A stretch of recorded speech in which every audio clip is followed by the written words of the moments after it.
Күмісай естиярды бұл жолы расы керек тоқтатқысы келмеді. Оны да түсінеді. Түсіне отырып әкесінің қылығынан мен сияқты ол да қажыды. Сыртта жүріп өзінше әрекет етсе етсін. Орыс халқының балалары да жүреді ғой, әке-шешесі бір елде, өздері бір елде. Мүмкін еркін жүргенде пысып, қайта шындалар. Мен неге де болса да көніп, Ержан мен Есжанға қарай тұрайын. Бұл балалар жаман емес. Тек жөнді тәрбие көре алмай жүргені болмаса деп ойлады. Балам-ау, сенің жолына ем болмаса азын-аулақ тиын-тебен керек емес пе? Мына сиырдың бұзауын сатуға обал шығар. Ана қойлардың біреуін сатайық, мұны әкене айтпай-ақ қояйық. Ақшасын араққа сұрайды, білмей-ақ қойсын. Бәрібір ол ненің бар, ненің жоғын аңғарудан қалды, деді Күмісай естиярмен ақылдасып. Апа, сатсақ сатайық, бірақ сол қойдың ақшасын мен түгел алмайын, сіздерге қалсын, мұнда да керек қой, деп естияр жеңілдеп қалды. Енді бұл ауылдан қой алушы табылсайшы, бәрінен де сатып алатын көктейін жоқ. Сендер сойып жіліктеп сатыңдар, жұрт ет жеп шекелері шылқып отырған жоқ. Азын-аулақ етке өздері үшін тиын-тебен тауып береді деп біреулер ақыл айтты. Күмісай мен естияр мұны дұрыс деп тапты. Сөйтіп қораға қара қойдың әкеліп, естияр оны бауыздап, пышақпен енді жіліктеп жатқанда, әлгінде ғана төсекте бүк түсіп ұйықтап жатқан әнес келе қалсын. Әй, қойды не істеп жатырсыңдар? Әкелерінің аузын. Сендер мені адам деп ақылдасудан қалдыңдар ма? Мені өлді деп ойладыңдар ма? Қойды кімге сойып жатырсыңдар ма? Мен өлген жоқпын, әкені сендерді өлтірем, қазір өлтірем деп әнес аюдай ақыра үйге бет алсын. Апа, мен білем, әкем мылтыққа кетті. Өткенде ескі мылтығын оқтап отырғанын көргенмін. Ол қазір екеумізді аямайды. Күмісай естияр аман қалсын деген бір ғана ой болды. Әнестің соңына ала жүгірді. Расында естияр айтқандай, қолынан мылтығын ұстаған әнес осы кез тура табалдырықтан беті аттай бергенді Күмісай бар екпінімен әнесті қос қолымен кеудесінен итеріп кеп қалды. Әнес шалқасынан құлап түсті. Шүріппеден оқ тарс етті. Табалдырыққа шүйдесімен құлаған әнестің мұрнынан бірден қызыл қан атқылай бастады. Артынша көз аларып, қолындағы қаруын жерге сылқ тастай берді. Күмісай не болды, не қойды түсінген жоқ.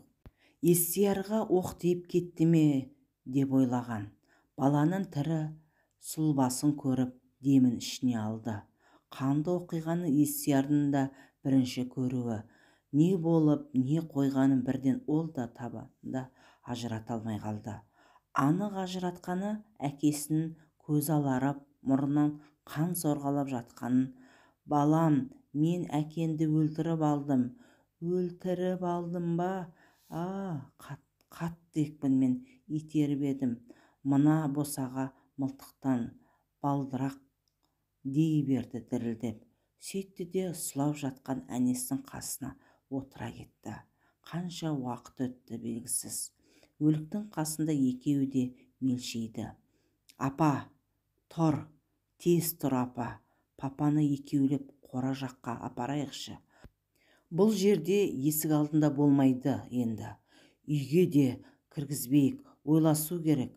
Тез, апа, тұр, тез, деп естияр бір кезде асықтыра бастады. Күмісай естиярдың айтқанын істей берді. Екеуі әнестің сүйрелеп, мал сойылған жерден әрі түпкі жағынан әкелді. Бұл кезде нағыз түс мезгілі еді. Есіктің табалдырығын естияр тазалап сүртті. Қолына қолы ілеспей шапшаң қимылдап жүр.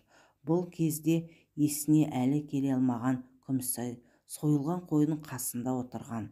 Бұл да қан, жаңағы көргенде қан. Жүрек дірілі үндемесе басылған жоқ. Естияр қасына келді. Апа, дедім ол Күмісайға жақындап. Папамды сен әдейі өлтірген жоқсың ғой, өзі құлап қалды. Осыны айтты да үнсіз қалды көпке дейін. Сосын барып сөзін тағы жалғастырды. Қаншама азап көрсетті біздерге, өзі кінәлі, бір жағынан мылтық алып. Егер сен оны итермегенде, оқ не маған, не саған тиетін еді.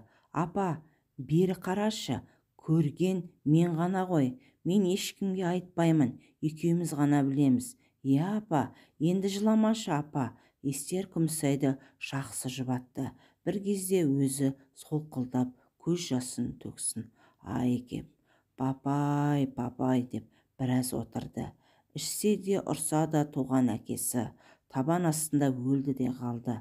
Бір жағынан аяныш бар, бір жағынан қандай ой бар ішінде, өзі біледі, өксігін баса алмады. Милицияға хабар берейік, олар мұны осылай өлгенін білу керек. Қасақана жасаған жоқпын, мен оны тоқтатқым келді деймін ғой. Шындықты түгел айтайық, деді Күмісай әлден соң мұрны пысылдаған күйі.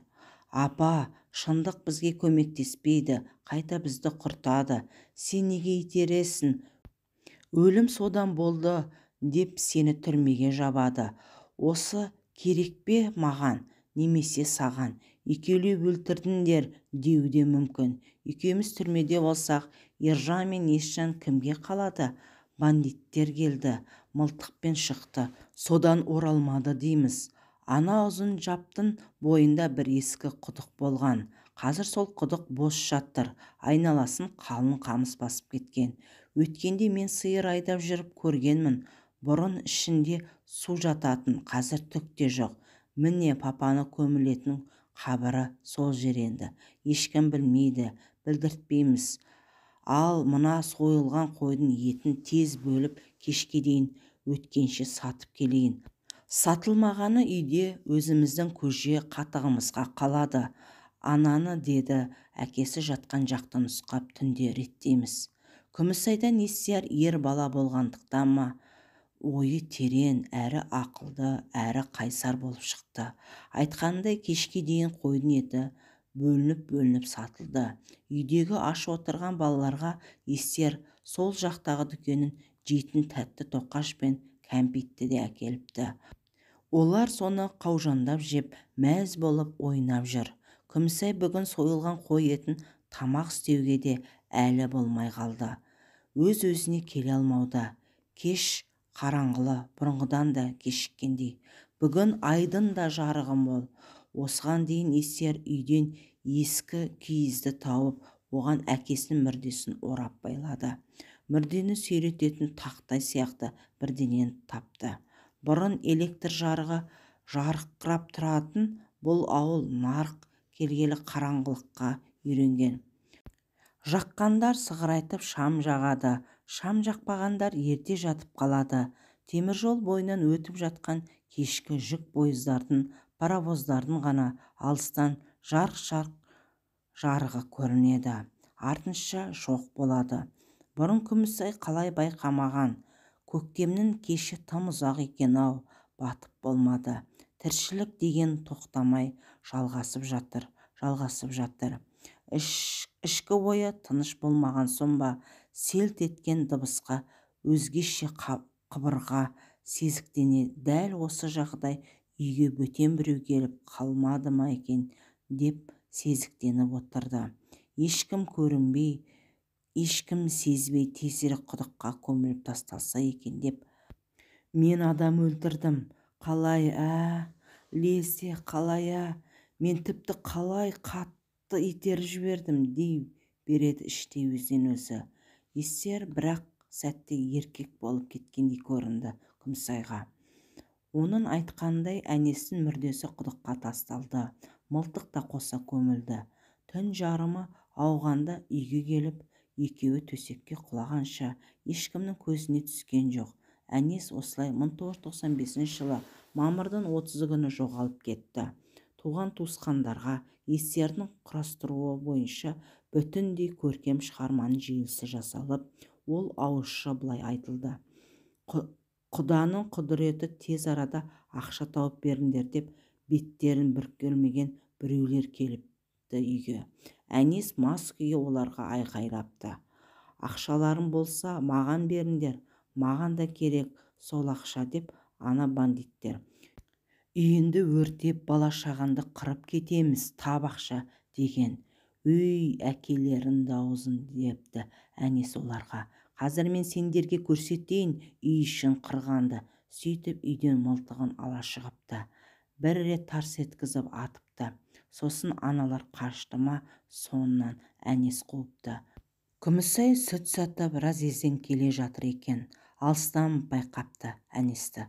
Мылтық ұстап кетіп бара жатқанын кімге хабарлассын? Дәл сол жерде милиция жоқ, келе қоятын. Көргенін Естиярға айтыпты.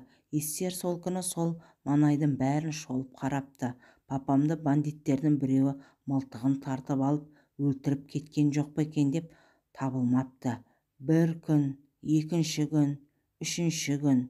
Міне осы жағдайды ауылдық милицияға ауызша айтып, одан кейін жазбаша қағазға түсіріп, Күмісай баласы екеуі әнес мына күннен бері жоқ, қолындағы мылтығы, үстіндегі мынадай киімі бар деп жоғалғаны туралы өтініш жазып қалдырды.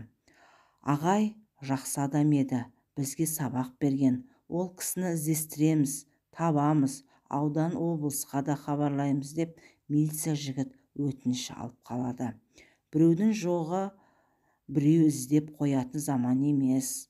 Ауылдық милициядан да аудан жақтан да іздестіру бөтендей із кесіп жатқан байқала қоймады. Милицияның талабы бойынша жергілікті газетке, телеарнаға әнестің суретін шығарып жоғалғаны туралы хабарландыру беріледі. Ешкім еш жерде көрмепті, табылмады. Бұл оқиға бір жылдан соң суи бастады. 2 жыл өткен соң басқаларға мүлде ұмытылды. Естиярдың тікелей талабымен сол тұрған ауылдан Күмісай қалаға көшті. Алғашқыда пәтер жалдап тұрды бәрі. Күмісай қаланың қара базарында қарапайым саудамен айналысты. Біреуден көтермелеп көкөніс, шидек сатып алып, соны екінші жерге бағасын үстемелеп сатып, үстіне азын-аулақ көрген тиын тебенмен 2 ұлды қала мектебіне оқытты. Естияр бұл уақытта әскерге барып, бұрынғыдан да есейіп, шыңдалып келеді. Сырттай заң техникум бітірді. Нотариат кеңесіне жұмыс істейтін болды. Есжан мен Ержан да Естиярдың кеңесімен 8-ші сынып бітірген соң кәсіптік техникалық училищесінде оқып, техникалық мамандық алды. Екеуі техникалық жөндеу станциясын ашып, жеке бизнеспен айналысқан. Көп уақыт болған жоқ. Әнес жоғалғанда арада 10 жыл өтті. Бір күні Күмісай Қалижан қызын іздеп жүрміз деп үйге милиция формасын киген бір жігіт келді. Ол Бірлестік ауылынан келіп тұрғанын, күні кеше Уәли деген малшы ескі құдықтан бір өлікті тауып алып хабарлағанын, енді сол мүрде жоғалды деп жүрген Әнес Оразбаев емес пе екен деген болжамы бар екен, және істі анықтауға, яғни өлген адамды тануға машинамен қазір бірге жүру керектігін айтты. Бұл хабар Естиярға жетіп, ол да бірге жүрді. Күмісай іштей қуанды. Әнестің жан баласы көрмейтін, құдықта жатқанын қинайтын себеппен қалайда осы іс ашылып, мейлі мен кінәлі болып түрмеде кетсем де, әйтеуір Әнестің сүйегі жұрт жатқан зиратқа жерленсе, атын атап құдайсын берсем, Құранын оқытсам, мені Алла кешірер деді жолда келе жатып. Айтқандай осылай болды. Ешкімде бұл оқиғаға Күмісай мен Естиярдың қатысы бар екен-ау деп сезіктенбеді. Осындай сезіктену ойларында болған жоқ. Бандиттердің ісі, мылтығын қоса көміпті, қарудан құтылғысы келген ғой, сезіктенер деп. Ой, сол жылы кісі тонаушылар, адам өлтірушілер әр ауылда көп болды ғой. Мал бағып жүрген біздер сонда қатты қорқатымыз. Мына темір жол бойы үнемі осындай ғой. Небір түрмеден қашқандар бар. Осындай бандиттер бар.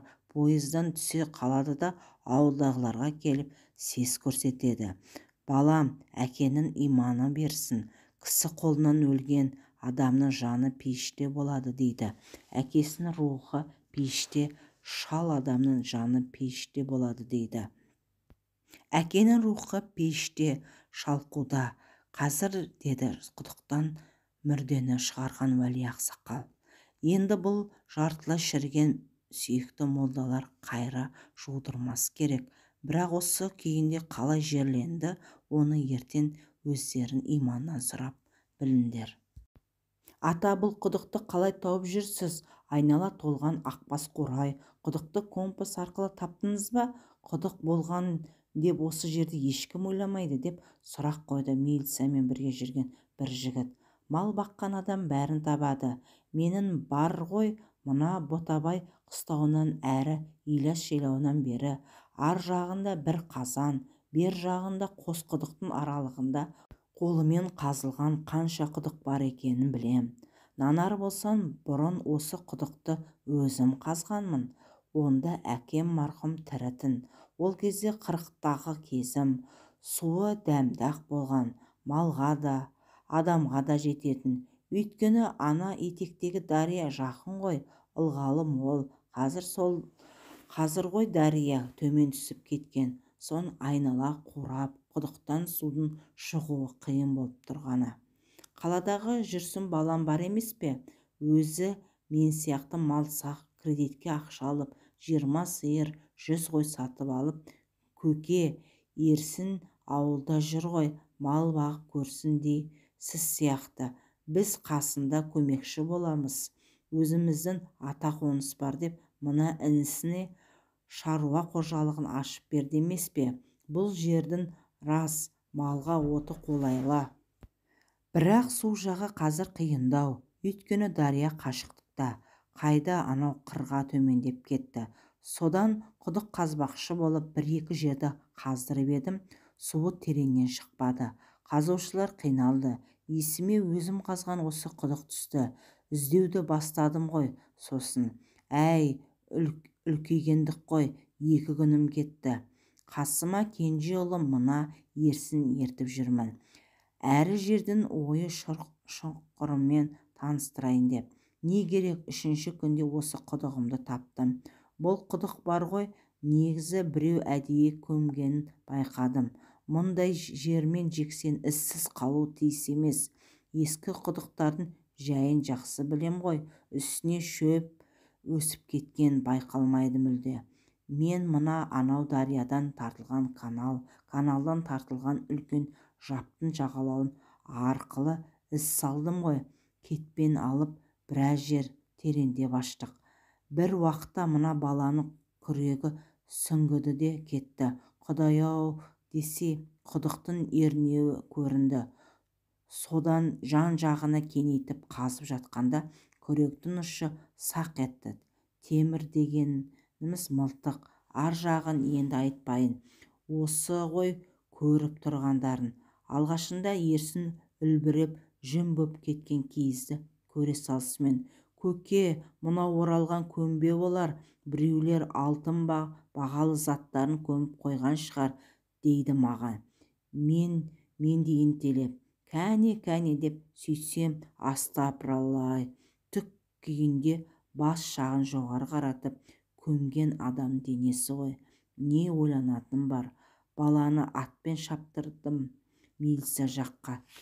Тез көздеріммен көрсін келіп, осылай мүрде жатыр белгісіз біреудің деп милиция да келді жарты күн салып. Ата, осылай тұра тұрсын, әзірше ашпаңыз, офиске барып тіркеу журналын қараймын, жоғалған адамдардың тізімін көремін, деп милиция қайта кетті. Міне енді көріп отырсыңдар, жарықтық-ай, әнесі екен. Балаларды оқытқан мұғалім ғой бұл. Марқұмны білеміз, заман қиын кезде ішіңкіреп жүргенін көргенмін. Сосын естігенбіз, жоғалып кетті деп, енді табылып отыр. Ата, осы құдықты қазір қазса су шығады деп ойлайсыз ба, деп сұрақ қойды тағы біреу уәли ақсақалға. Неге шықпайды? Шығады. Енді бір айналып келсен, осы құдықтың балдай суын таттырам саған. Уәдем уәде, сізге рахмет, әкемді тауып бердіңіз, құдығыңыздың суы мол әрі дәмді болсын деп сыпайы тіл қатты Естияр.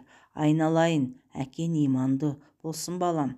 Аға, сізге көп рахмет, Алла риза болсын деді Күмісай да Естиярдан кейін қартқа жанарын тіке сала алмай. Бұл құдықтан табылған көмбе хабары ауылға жақсы жаңалық болып тарады. Әнестің балалары көрші ауылда баяғы ата-әжесі жатқан зиратқа жерледі. Онысы да жүрегі сыр беріп жүрген Күмісай құдықтан мүрде алынған күні-ақ жедел жәрдеммен бірден ауруханаға түскен. 10 күннен кейін қайтыс болды. Енді үйленем деп жүрген Естиярға бұл қаза қабырғасына қатты батты.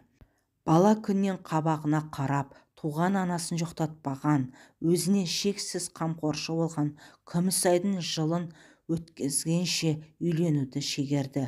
Мүмкін кездейсоқтық, мүмкін тағдырдың белгісіз тылсымы. Естияр 3 айға жетпей жол апатынан мерт болды. Әнес жоғалып, өзі табылып еді, әйелі де мен баласын қосақтап қасына бірден алды ғой, дейді зиратта басындағы Естиярды жерлеп жатқандар. Барлық оқиға сырын қара жер жұтып қала берді.